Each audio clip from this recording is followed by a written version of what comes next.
Okay. Hey everybody. Welcome to the first video in our Splash Weekly series. My name's Charles. I'm currently a senior studying biology and neuroscience, and I'm here to talk to you guys about Darwinian medicine, why hurting is sometimes good. So I think the best way to start is to break down what the name of this video actually means. So let's get to it. So first we have Darwinian medicine. Sorry, give me a quick second.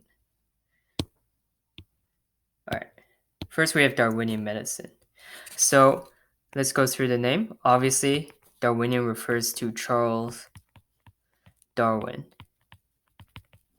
who's most famous for his theory of evolution.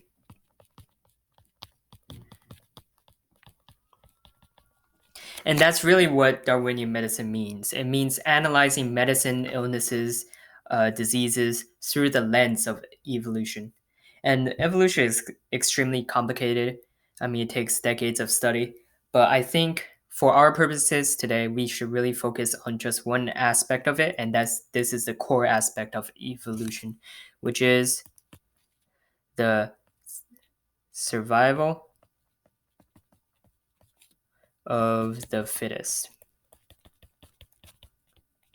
And this is the idea where the organisms that are most strongly adapted to their environment survive, and they're the ones that's going to pass their genes on to the next generation, and the next generation will be slightly more likely to survive, and so on and so forth, right? And later in this video, I'm going to talk about exactly what this definition means and why the specifics of it changes so much of our understanding of Darwinian medicine. But for now, survival of the fittest is a simple way to lay the groundwork for our conversation. Okay, and so the second part of the title of this video is why hurting is sometimes good. And the job of this video, I think, is really to explain to you why, through the evolutionary lens, we can show that the hurting and the pain that comes with some illnesses is actually beneficial to us. And it actually makes us more fit. And so the first example we use is something that's very, very simple. It's the common cold. I'm sure all of us have had it. It's just an illness spread virally, although it's sometimes spread by bacteria.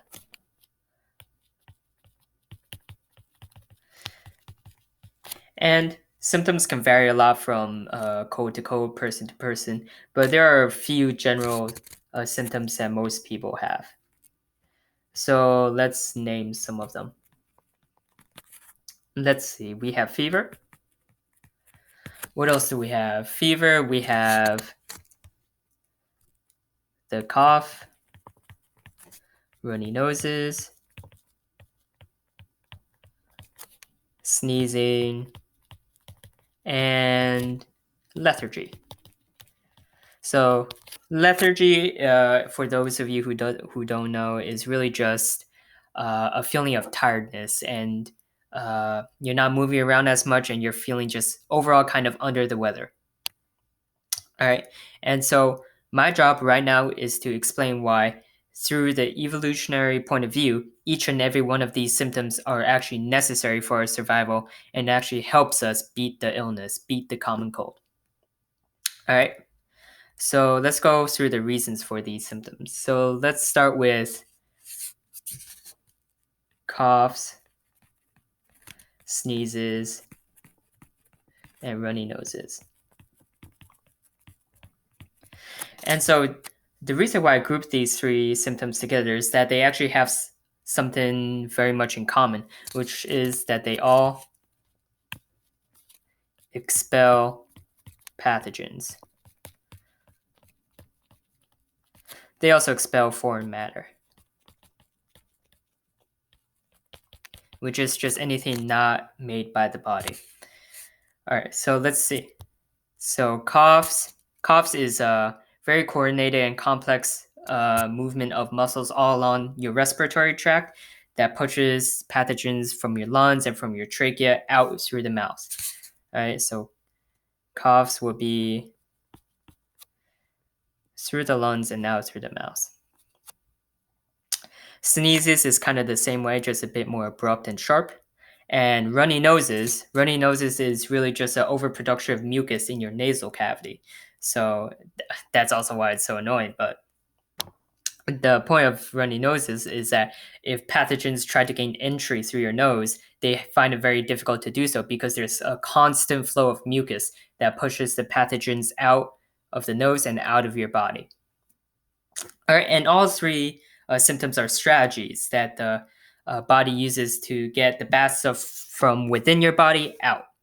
And so that's why even though coughs, sneezes, runny noses are so annoying, they actually help us in fighting off the common cold. Okay, so that's the first set of symptoms. Let's see, what else do we have? We have, lethargy.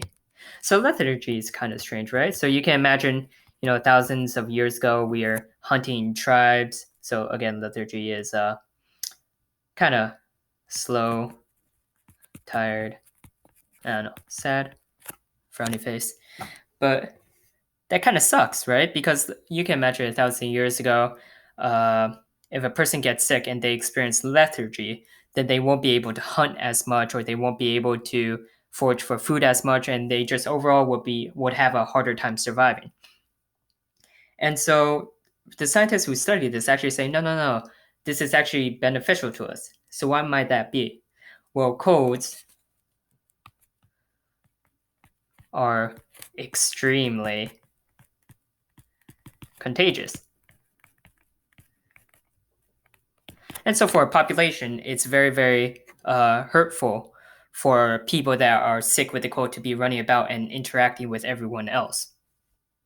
And so what lethargy does is basically telling the body to stop being so active, to slow down a bit and be by yourself until the cold passes out. And so what that means is that lethargy slows you down and prevents disease spread.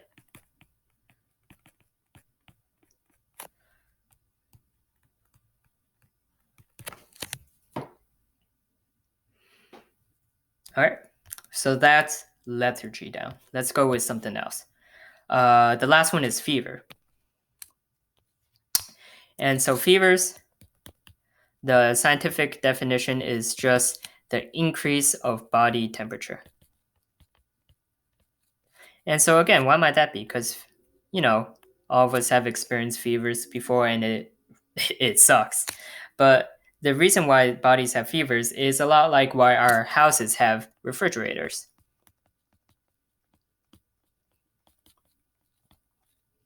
So refrigerators turn the temperature down, and by doing so, they take the bacteria and the viruses out of their comfort zone. And so these bacteria and viruses start replicating slower. They take longer to grow and to feed on the nutrients in the refrigerator. And so the food is kept fresh for longer. Fevers kind of work the same way. So when you increase the body temperature, the viruses and the bacteria inside your body are also kept outside of their comfort zone. And so these bacteria and viruses find it harder to replicate. They find it harder to spread throughout your body, and they find it harder to actually hurt you. All right. And so let's just finish this rule. So fevers take pathogens out of comfort zone. Okay, and you'll have to excuse my terrible handwriting, but I hope it's semi-legible for you guys. But okay, so let's see. We now know the reasons for cough, sneezes, runny noses, lethargy, fever, all of that. But right now, this is just me telling you that this is the case. And I don't want to just do that. I want to actually show you that scientists have actually made experiments that proved that these symptoms are actually beneficial to us. And so one of the examples of these studies have to do with fever. All right, so in this study, researchers recruited roughly 60 kids with chickenpox. All right, so all of these kids have chickenpox, which is, significantly more serious than just the common cold. And then they separated these kids into two groups. So roughly 30 kids in each group.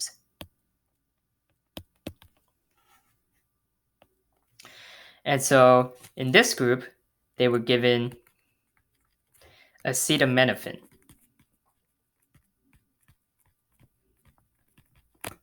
And in this group, they were given placebo. What placebo means is that it's something that you give to someone and they think it will help, but actually just doesn't do anything. So the placebo in this case is a pill with just plain sugar in it. It shouldn't do anything to change the body's reaction to the chickenpox. And so what acetaminophen is, you guys have probably actually heard of acetaminophen before. Maybe not the word, but the alternate form, which is Tylenol. Tylenol is the same thing as acetaminophen, and I'm sure many of you guys have taken Tylenol or aspirin before when you guys got sick. The main effect of both of these medicines are reducing fever. So give it acetaminophen, which reduces fever. And so, okay, let's take a step back. So the hypothesis is that fevers actually help the body fight off the illness. And so what that means is that if we give someone Tylenol, which reduces fever, then the body will actually find it more difficult to fight off this illness. So what are the results of this study? Well, we actually find out that these kids that were given Tylenol actually took longer, roughly 1 day longer, to recover. Whereas these kids who were given nothing is actually just recover quickly.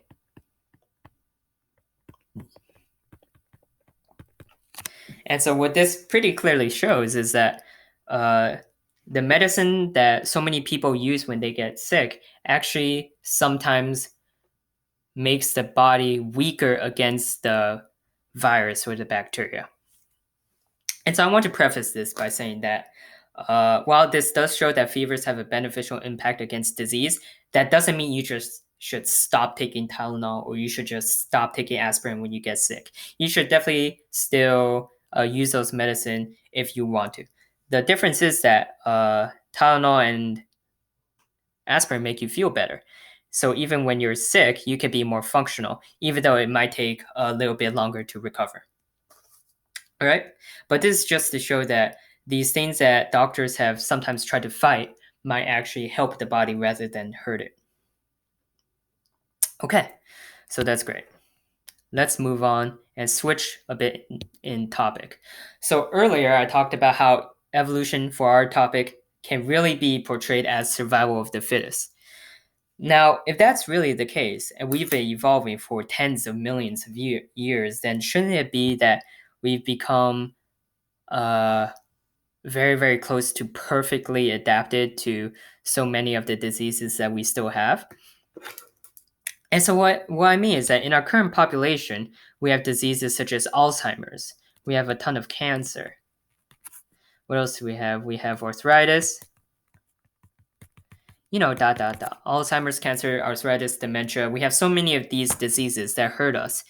But if that's true, then why haven't we evolved to prevent that disease, millions of years ago? Why do we still have them? And so the answer to that actually lies in the exact definition of survival of the fittest.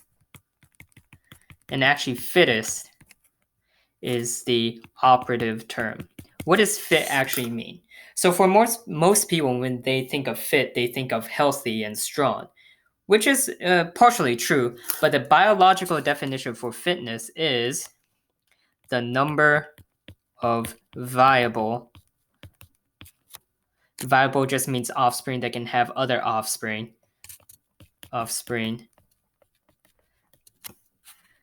that organism produces.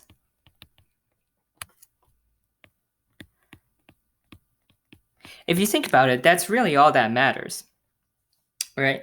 Nature doesn't really care about how strong or how powerful an organism is if it does not affect the number of offspring that that organism produces. But generally speaking, if you're strong and if you're healthy, you're going to be more likely to produce more offspring. And that's why there's so many people who think fitness means healthy and strong. Now let's bring that back to the discussion of why we have so many of these diseases: cancer, arthritis, Alzheimer's, etc. And so the reason for that is that all these diseases are diseases of old age. And what that means is that these diseases does not affect fitness. All right. So I want to make sure that we all understand this. So when people generally get cancer, they're generally outside of, say, 50 years old. All right. So all of these diseases generally affect older people. And what that means is that people, when they get to 50 or beyond, they generally already had all of their kids. And so their fitness, defined biologically, would remain unchanged through the rest of their life.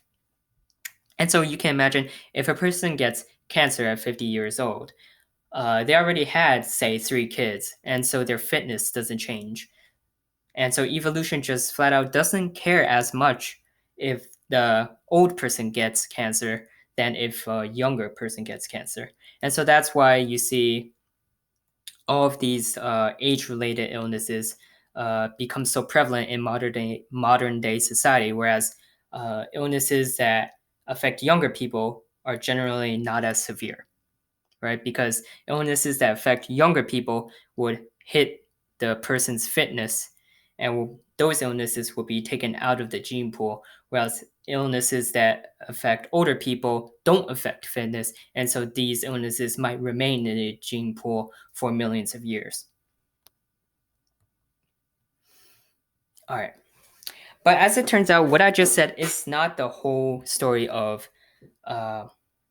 senescence. Senescence is just aging. And that there's actually more to it than just what I've been talking about. So I want to break down the pleiotropic theory of senescence. So pleiotropic means genes with 2 or more different functions.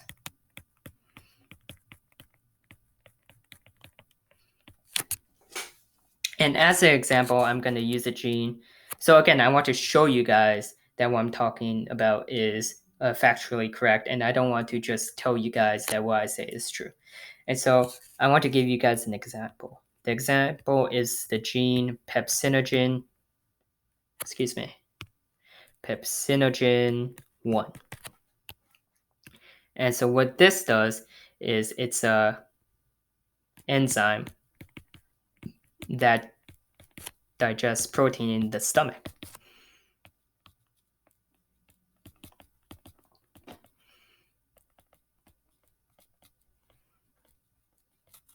All right.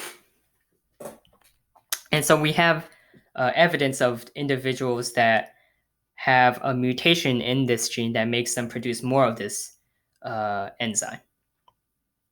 And so when these individuals are young, the increased pepsinogen actually prevents infection in the stomach. Because again, this enzyme digests protein, and this enzyme also produces a lot more gastric acid inside the stomach. And both of these things really make the environment inside the stomach very dangerous for pathogens, viruses, bacteria. And so the overproduction of these genes of this enzyme is actually beneficial to a young person, because this means that this young person will be less likely to get infected.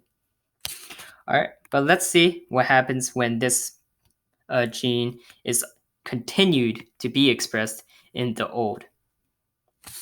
or I don't want to say the old. Let's say the elderly. And so what happens then is increased pepsinogen, and this is over the course of decades throughout their entire life, begins to create stomach ulcers.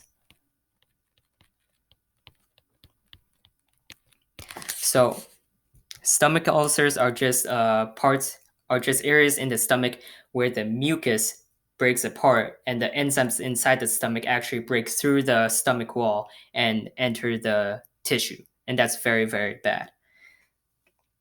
And so because these individuals express more pepsinogen and that this overexpression occurs throughout their entire life, it actually means that this overexpression hurts people as they get older, but that it's beneficial to them as they get younger. But as I just said before, fitness only cares about people as long as they continue to have offspring. And so when you get to a certain age point where you no longer have offspring, then evolution just kind of says, okay, I don't care. You can have this gene or you cannot have this gene, but it will not affect the fitness of this organism anymore. And so from the evolutionary point of view, the overproduction of pepsinogen is actually good because it helps young people. And evolution does not care about what happens to people after a certain age. And so this is the more accurate reason for why we still have these diseases of old age. That is to say, there are genes with two different functions, in which the first function early in a person's life actually helps their survival, whereas the second function later in their life is hurtful to their survival. Pepsinogen is just one example. There's plenty of other ones, such as many genes with the immune system. They tend to be extremely aggressive, and so what that means is that an aggressive immune system protects you when you're younger, but as you get older, this aggressive immune system could kind of miss or let's say accidentally attack a body's own tissue and cause problems to aging people in a way that those problems do not occur when people are younger. So that's a pleiotropic theory of senescence. Genes that are beneficial in early years might be harmful in later years, and that's why some of these genes continue to exist in our population and why some of these diseases continue to exist in our human population. Okay? All right. And then finally, we're going to talk about pathogen evolution. So for the past 23 minutes, we've been talking mostly about humans, but evolution affects every single organism, including viruses. And so we've all heard of HIV. HIV is human immunodeficiency virus. And HIV causes AIDS, which is acute immunodeficiency syndrome. And so the point of this is to explain how pathogen evolution can continue to cause diseases in human populations. Okay, so a brief history of HIV. HIV came from our simian ancestors. What that simian just means monkeys. So HIV was a virus that hopped from monkeys over onto humans, and that the simian variety of HIV is just called SIV, which is simian immunodeficiency virus. And the very, very interesting thing is that the simian immunodeficiency virus has been in human populations for centuries.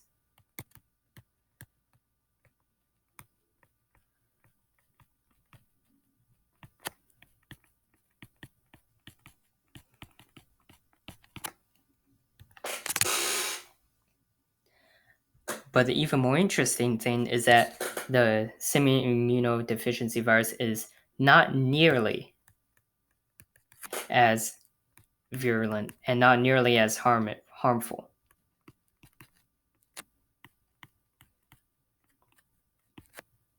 as HIV. So then the question arises, why is it that the modern HIV virus is so much more dangerous than SIV, even though that these two viruses are evolutionarily related? And even though SIV has been in human populations for hundreds of years, why is it that suddenly in the modern day, HIV became so much more deadly?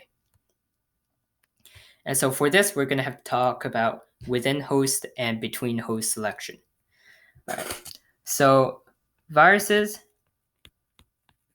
do not want to kill their hosts.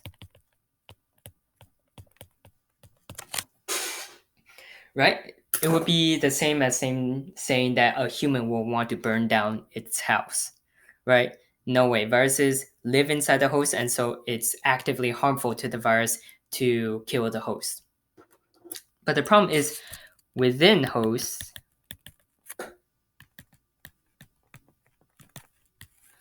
there are many different communities of bacteria and viruses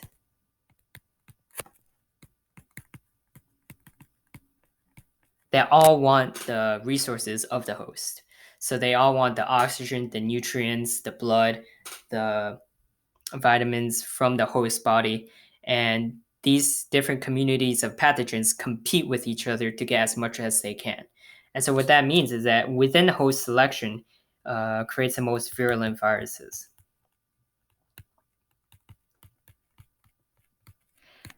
Because these viruses have to fight against other pathogens to get as much as they can from the host, and because of that, they harm the host the most. Now let's look at between host selection.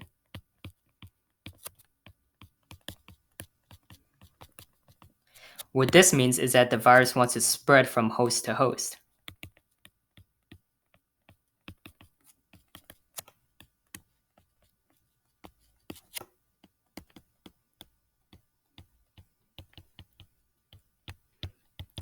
In order to do that, you have to keep the host alive and fairly healthy. So in this way, between host selection decreases virulence. Now, how does this relate back to SIV and HIV? Well, SIV occurred when humans had much fewer sexual partners in the pre-modern society. And so what that means is that virus has to work harder to transmit itself from person to person.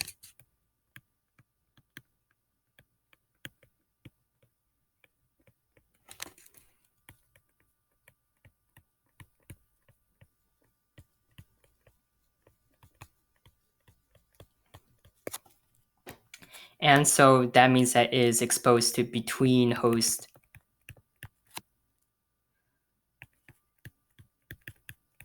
selection. Now, again, as I just said, between host selection selects for viruses that do not harm their host as much, the host being humans. So let's go to HIV and why HIV suddenly became so much more deadly. So HIV arose during the late 20th century when humans suddenly started getting a lot of civil institutions. This is brothels, prostitutes, in which people could have hundreds of sexual partners. And so what this means is that the virus does not have to worry about jumping from host to host as much because these people who have hundreds of sexual partners makes it very easy for the virus to do so. And so what that means is that the virus is more under the influence of within host selection. that is to say, they are competing with other pathogens for the same resources inside the body. They are competing with other pathogens for resources within the body, and so that means that they have to be more virulent and more dangerous. And so their virulence increases. So here we have the evolutionary model being able to explain why HIV evolved so late and why it's so deadly. And it's deadly because the virus is under the influence of within host selection, which increases the virulence of the virus and makes it much deadlier. Okay, great. So this is getting past 30 minutes, but I think this is very helpful. So let's just wrap it up really quick. We talked about three major things. So first, the common cold. We explained that many symptoms are actually beneficial to us.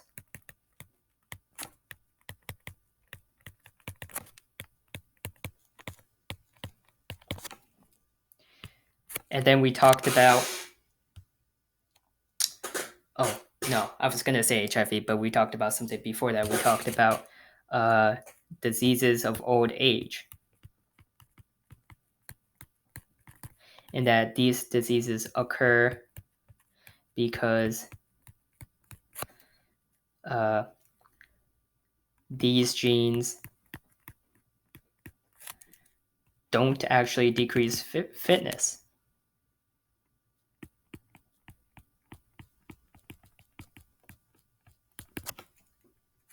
And finally, we talked about HIV, SIV. And this allows us to say why and how